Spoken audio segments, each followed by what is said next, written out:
The moving truck was still humming when the police cruiser glided to a stop, lights flashing across the surface of Maple Creek Lake, painting the pine trees in red and blue.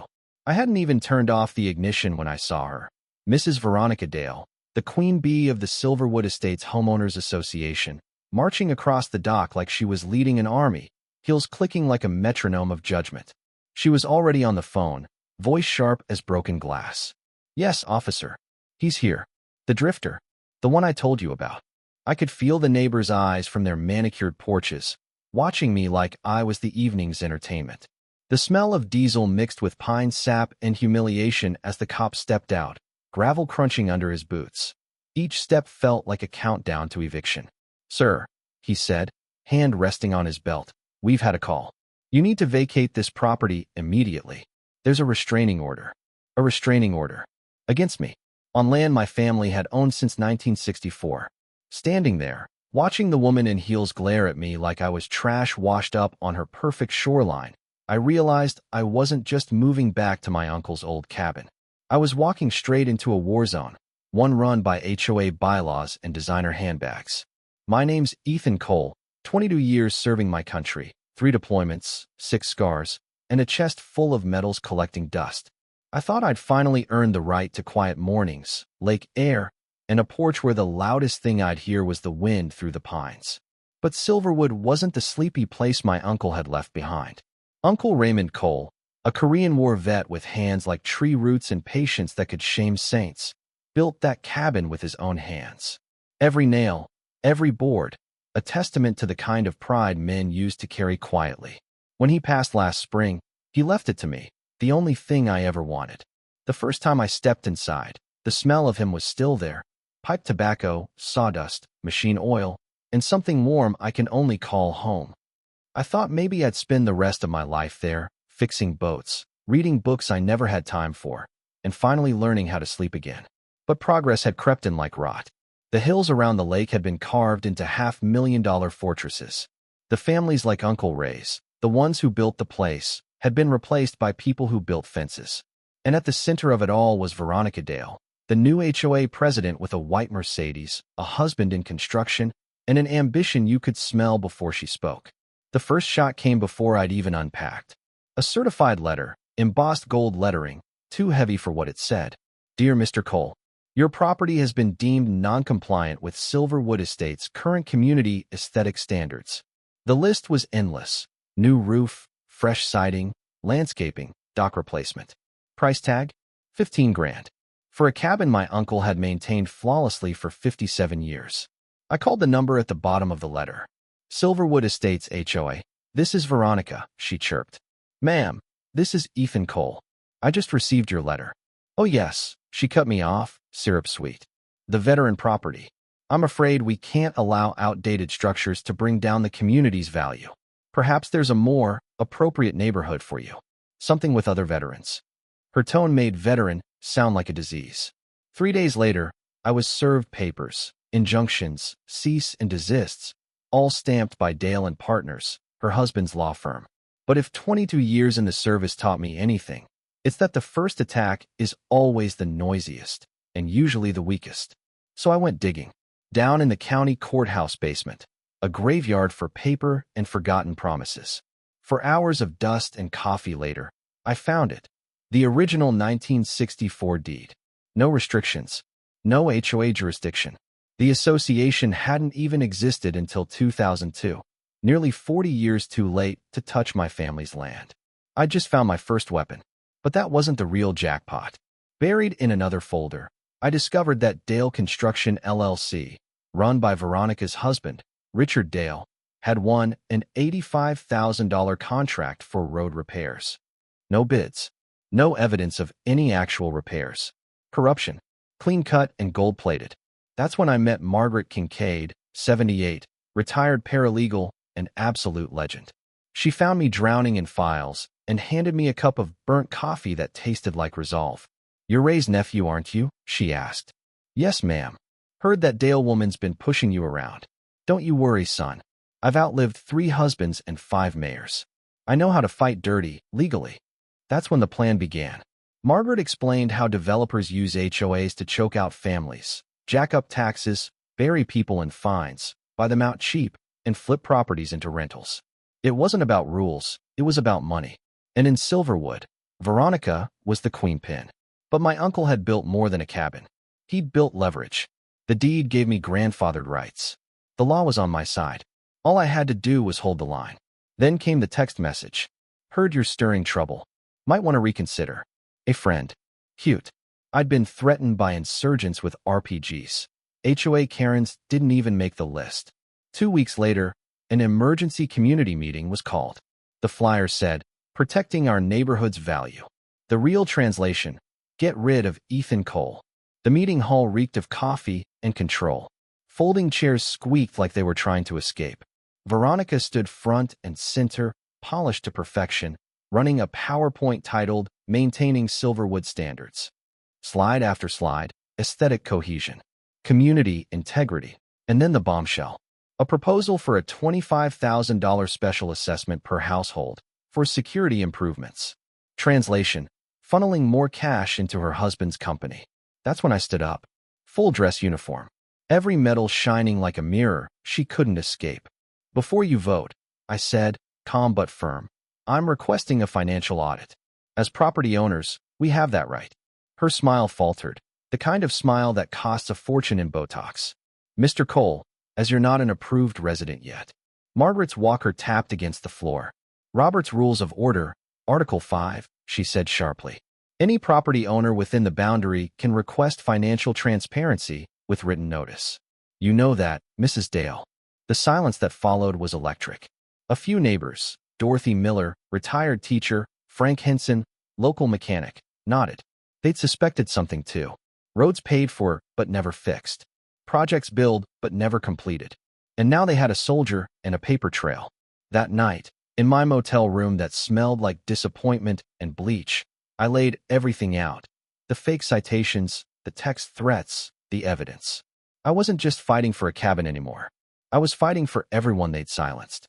Uncle Ray's voice echoed in my head from all those summers on the dock. Patience wins wars, kid. The loud ones fall first.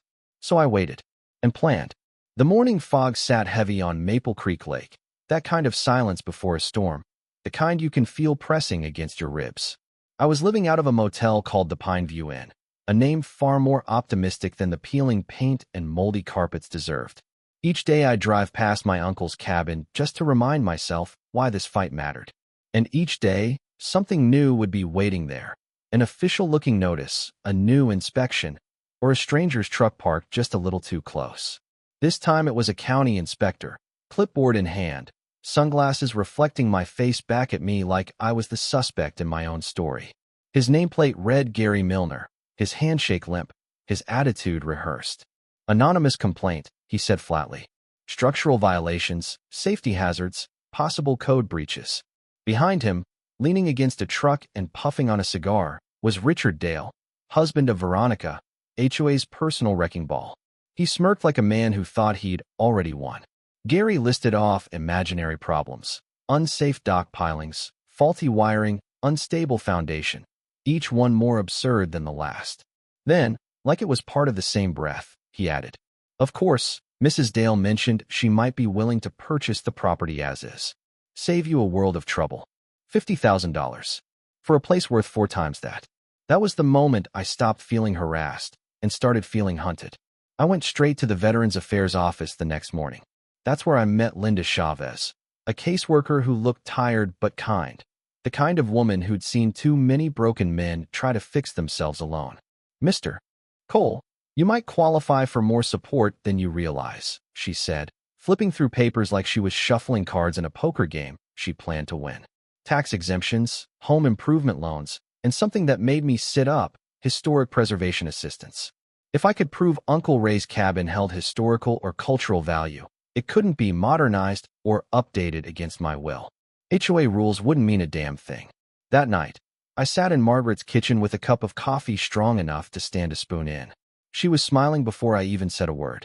Dorothy Miller found something, she said. You're going to want to see this. Dorothy's dining table looked like a crime lab. Stacks of papers, old meeting minutes, and a tape recorder from the 70s.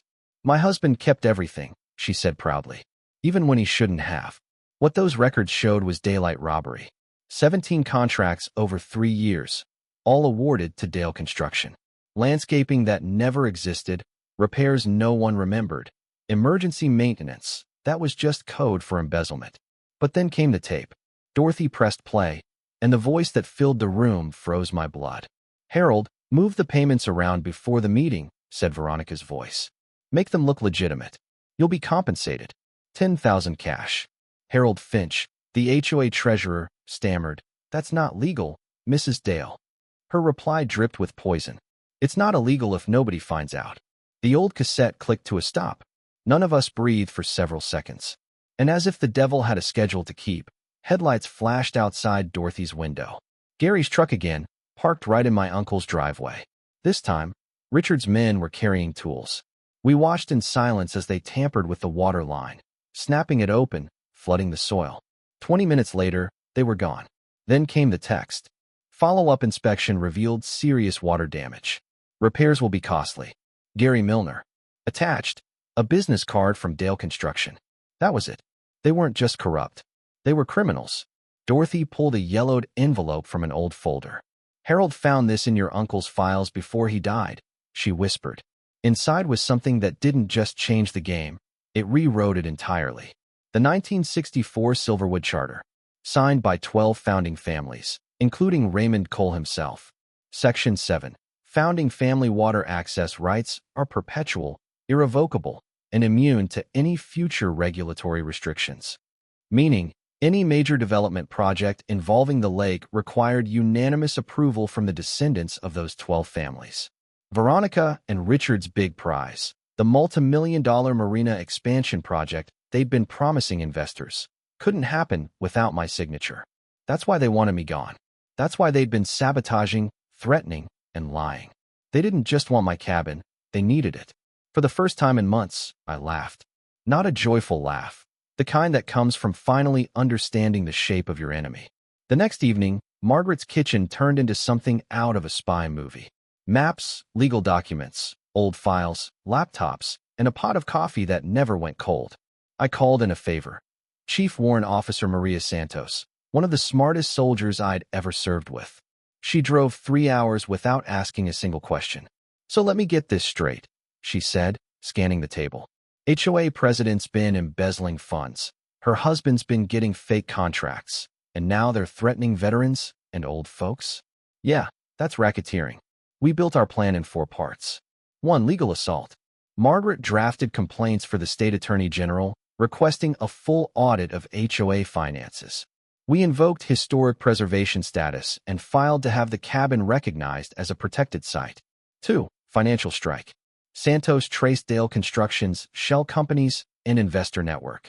It led to offshore accounts, fake invoices, and loan fraud, all meticulously documented. 3. Community rebellion. Dorothy rallied neighbors. They'd had enough of living under fear. We scheduled a Founders Heritage Day event, a legal excuse to gather everyone without HOA interference. The theme, celebrating the original families of Silverwood Lake. 4. Intelligence. Trail cameras hidden in trees around the cabin. Cell backups, digital copies, encrypted drives. Every thread, every text, every signature saved in triplicate. "Once they realize we're organizing, they'll panic," Santos said. "Good," I replied. "Desperate people make mistakes." It started before dawn. A knock on my motel door. Sharp, insistent.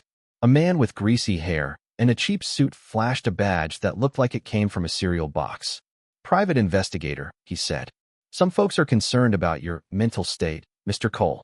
He asked about my deployments, about anger issues, about whether I'd ever been arrested. He was trying to build a file, something they could twist, something to call me unstable. "File your questions through the Freedom of Information Act," I said, and closed the door in his face. But I knew what was coming next. By afternoon, Harold Finch called me in a panic. "They offered me 10,000 to destroy the records," he whispered. "Said if I don't, my wife might lose her medication access." They mentioned the pharmacy. Said computers can be unreliable. That was no longer just corruption. That was extortion. That night, things escalated. The sound of breaking glass snapped me awake. I raced to the cabin. Every window shattered. The word traitor spray painted across the siding in red. My uncle's workbench, destroyed. But thanks to Santos's cameras, we got everything. Faces, license plates, voices. Rexdale, laughing as he smashed the final window. Let's see how the soldier likes this, he said. We had proof. And we had allies. 2 days later, I got a call from the VA hospital. Mr. Cole, the voice said, cautious. We've received reports you may be a danger to yourself or others. Anonymous sources. We need you to come in for evaluation. Anonymous sources. Right. They were trying to get me flagged as mentally unstable, discredit me permanently. I'll come in, I told her calmly, with my attorney and with evidence of harassment tied to a property dispute. The line went silent. Then, click. Santos found me that evening, sitting on the cabin steps, staring at the lake. They're scared, she said. And scared people always overplay their hand. Mavis, old, sharp, relentless Mavis, joined us with news. They're threatening other residents now, slashing tires, leaving notes. People are terrified. That's when I called Chief Henderson, the local police chief. 30 years on the force, reputation of a man who still believed in integrity. Chief, I said, I've got something you need to see. Friday night, emergency HOA meeting. The community center smelled like bleach and fear. Veronica had arranged the chairs like a courtroom, her supporters up front, skeptics in the back. On the screen, she displayed photos of my vandalized cabin, claiming I'd done it myself. She had forged screenshots of social media posts, fake accounts with my name posting extremist garbage. Mr. Cole is a danger to this community, she declared, her voice full of rehearsed sorrow. We need to vote to permanently ban him from Silverwood property. But not everyone was buying it. Dorothy stood. Before we vote, she said, I'd like the community to hear some recordings provided by Treasurer Finch. The first tape rolled. Veronica's voice filled the speakers. Move the payments around. I'll make it worth your while. 10,000 cash. The room went dead silent. Then Mavis rose, tapping her walker like a gavel. That's bribery, sweetheart. And intimidation of elderly residents is a felony. From the back, Richard stood, red-faced, trembling with rage. You're all fools, he shouted. You don't know who you're dealing with. That's when the doors opened. Chief Henderson walked in, followed by 2 deputies and a woman in a dark suit. Agent Sarah Cho, FBI Financial Crimes Division. The silence was heavy enough to crush a man. Mrs. Dale, Henderson said calmly, you're under investigation for embezzlement, fraud, and intimidation.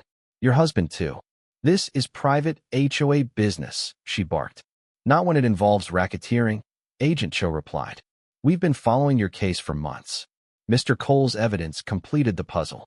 Richard tried to bolt for the door. 2 deputies stopped him. The sound of handcuffs closing around his wrists was the sweetest sound I'd ever heard. Then Henderson turned to me. Master Sergeant Cole, he said, standing straight.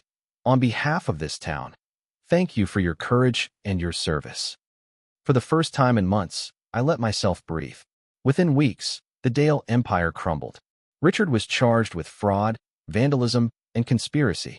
Veronica faced 5 years for embezzlement and witness intimidation. The HOA was dissolved and rebuilt from scratch, run by the residents who actually lived there. Transparency, open books, fair votes. With recovered funds, the community established the Raymond Cole Memorial Scholarship, helping veterans' children go to college. Santos's daughter was the first recipient. She planned to study environmental law. Fitting. My cabin, Uncle Ray's cabin, became a local landmark. Historical protection sealed its legacy. I rebuilt the dock with the same boards he'd cut by hand. The smell of fresh pine, the sound of loons calling across the lake. It finally felt like peace. Each fall, we host the Veterans Fishing Tournament, raising money for local families. The trophy reads my uncle's favorite saying, patience catches more than noise. The nightmares still come sometimes, not the kind from war, but the kind where you see justice delayed. But then I step outside, feel the cool lake air, and remember, we fought back, and we won. They tried to silence a veteran. They tried to erase a legacy. They weaponized rules, laws, and fear, and they lost. So here's the question I'll leave you with. When the system built to protect you turns against you, do you follow the rules, or do you fight back to make them right? Because sometimes, standing up to the wrong people doesn't just save your home. It saves your community. And sometimes, that's the most American thing you can do. Welcome to Silverwood Lake, where neighbors look out for each other.